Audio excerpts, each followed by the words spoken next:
brincar, ele traz várias situações, né? Então, assim, o objetivo principal daquela questão, daquela queixa é uma ansiedade. Mas nem sempre a gente encontra ansiedade nessa criança. Sim. E como brincar vai ajudar nesse contexto de investigar essa situação? Perfeito. Então, quando a gente fala do brincar é, igual a gente comentou, né? A porta de entrada. Então, muitas vezes, essa criança ela vai espelhar o que ela vivencia a partir do brincar. Por isso que, quando a gente entende o brincar como uma oportunidade de aprendizagem, uma oportunidade de conhecer aquela criança, a gente entende a sua importância e a gente deixa fluir muitas vezes, ou a gente direciona, mas com muito respeito àquela criança, de fato. Então, quando a gente entende o brincar como é esse o mundo da criança e que ela vai espelhar, ali a gente já consegue identificar muitas questões, muitas variáveis e também ajudar ela a como se comportar em determinadas situações, que às vezes são situações desencadeadoras de ansiedade. Tá, Lara, não consegui ver questões de ansiedade tão específicas, tão latentes naquela criança. Então, vamos investigar os contextos que ela está vivendo além da clínica. Então, o que a gente sempre precisa, talvez, o que eu convido e falo muito com as famílias, é importante eu ver aquela criança no macro, no global. Ela é muito mais do que 1 hora de sessão. Nossa. É ela na escola, é ela em casa. Nós, adultos, a gente adapta o nosso comportamento a partir do contexto, a partir do ambiente que a gente está. Né? Então, tem aquele ambiente que não é tão legal pra gente, a gente vai evitar. E se eu preciso ir para aquele ambiente, com certeza eu vou me sentir mais ansiosa em algum nível.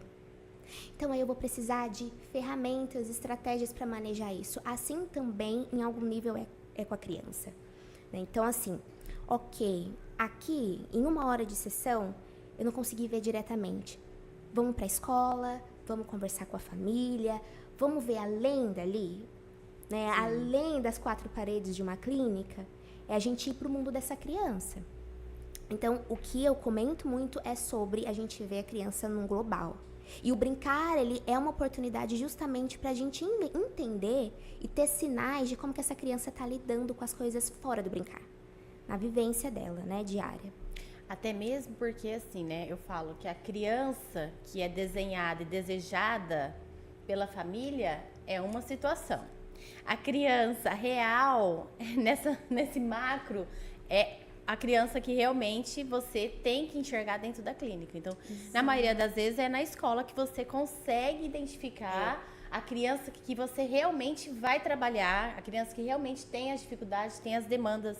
Porque nem sempre a família traz a realidade. O que eu idealizo é uma situação, o que o meu filho é outra situação, né? Aí a gente carrega a questão na família de luto. Meu filho não faz isso. Não é? Você ouve isso. Aí quando você vai pra escola, a professora te passa, olha, ela te passa a visão dela em relação à família. Eu vejo que a família é assim, assim, assim. E você realmente entende como que aquela criança funciona longe do contexto, né? Porque no contexto familiar ela é mais reprimida, né? Ela tem regras. No entanto, que a gente fala que a escola é o primeiro emprego da criança. É onde que ela... Olha só, é verdade. É o primeiro emprego. Onde que ela tá ali sozinha, né? Por ela e mais ninguém.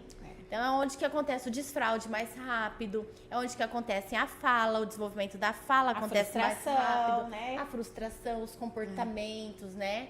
A maioria dos encaminhamentos vem da escola. O relatório escolar que vai pontuando as questões que não estão dentro do marco de desenvolvimento de acordo, né?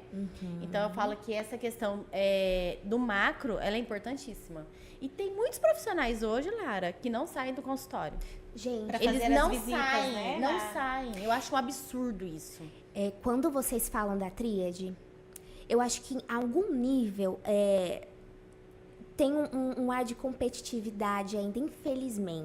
Tem, infelizmente. Então, ou da saúde junto à educação à saúde, é um relacionamento que precisa melhorar. Para as coisas fluírem para os dois lados. Porque, no fundo, é uma coisa só que é aquela criança e aquela família. E um precisa do outro. Um precisa do outro.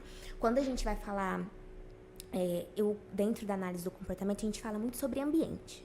Né? Então, o comportamento, ele nada mais é do que essa interação do indivíduo com o ambiente. É uma interação de vai e volta. Eu opero no ambiente, o ambiente opera sobre mim.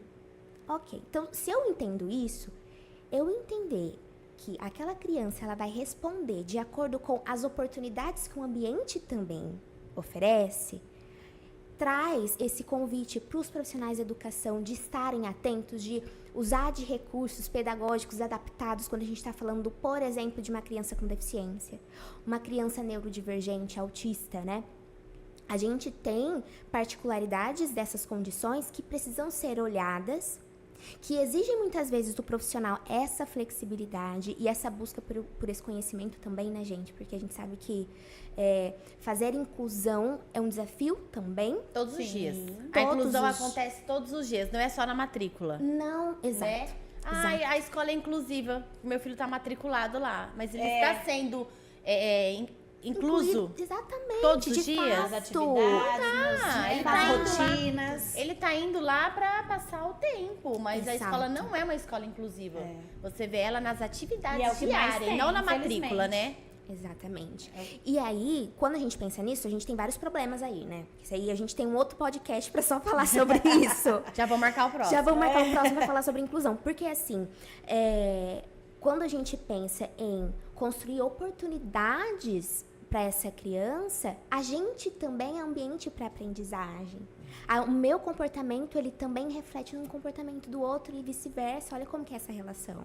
Então, olha a nossa responsabilidade diante da infância daquela criança. Mas isso é uma questão de conscientização, né? É. Se as famílias tivessem essa consciência, né, que o comportamento dela é o modelo para o outro, né? Não é que aconteceu comigo, eu vou também passar pro meu filho. Eu não tive infância, pra que ele precisa ter infância? Eu não brinquei porque ele precisa brincar. Eu escuto muito isso. Olha, isso Muito. é triste, né, gente? É triste. É triste. É muito triste.